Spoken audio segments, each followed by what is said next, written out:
Bonjour à tous, ici Margot Morin. Bienvenue sur ma chaîne dédiée à tout ce qui touche à la maison, déco, organisation, astuces pratiques. Si vous aimez créer un espace qui vous ressemble et découvrir des conseils pour embellir votre intérieur, n'oubliez pas de vous abonner.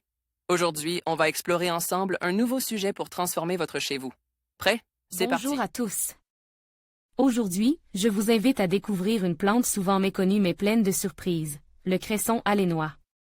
Dans cette vidéo, je vais vous parler de ses caractéristiques uniques, de ses bienfaits pour la santé et bien sûr, de comment l'intégrer dans vos salades pour apporter une touche originale à vos plats.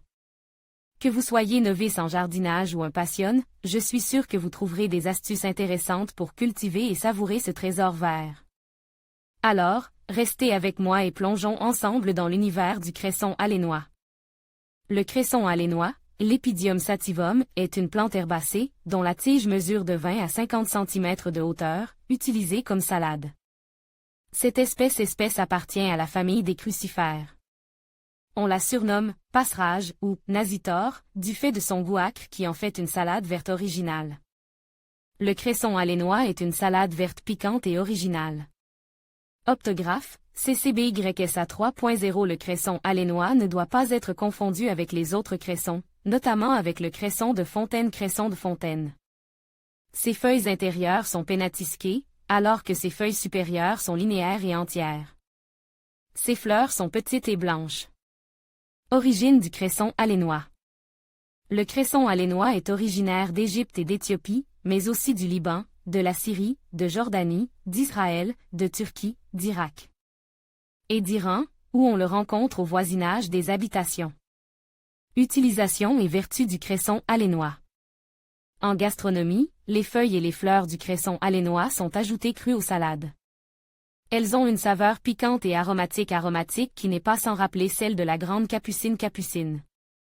Cette plante, riche en calcium et en potassium, est antianémique et diurétique. Elle régularise les fonctions digestives et convient bien aux diabétiques.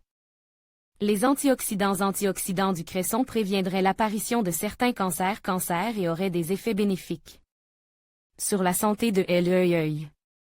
Exigence, comment planter du cresson alénois? Ce légume n'est pas exigeant et se développer même dans une terre un peu fatiguée. Offrez-lui une exposition abritée au printemps et en automne, en été, une situation ombragée. En début de végétation, apportez-lui une poignée d'engrais par mètre quart. De jeunes pousses de cresson alénois. Bastet 78, CCBYSA 3.0 variété. Cresson alénois commun, cresson alénois frise et presto. Cresson alénois commun a des feuilles découpées et jouit d'une saveur agréablement piquante. Cresson alénois frise offre des feuilles crispées convenant bien à la garniture des plats. Presto dispose de longues tiges à consommer très jeunes. Culture, mise en terre et entretien du cresson alénois. Intervenez de février à septembre, directement en place et en ligne distante de 20 cm. Espacez vos graines de 3 à 5 cm, sans les placer en profondeur mais en les cachant d'une simple pellicule de terreau. Arrosez en fine pluie. En hiver, vous pourrez tenter un semis dans une terrine comprenant un mélange de terre et de tourbe, à placer sous châssis. Dans un endroit bien éclairé. Maintenez la terre humide afin d'éviter une floraison trop rapide, mais aussi les attaques d'un petit insecte, l'altise.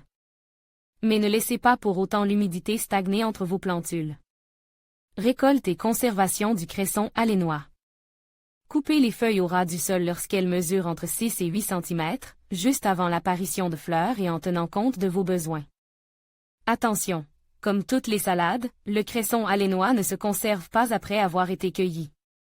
En conclusion, le cresson alénois se révélait être une salade verte originale et pleine de saveurs, idéale pour diversifier vos plats. Sa culture est accessible et enrichissante, offrant une belle opportunité de jardinage pour les amateurs comme pour les experts. N'hésitez pas à l'intégrer dans vos recettes pour apporter une touche unique à vos repas. Merci de nous avoir suivis, et à bientôt pour de nouvelles découvertes au jardin.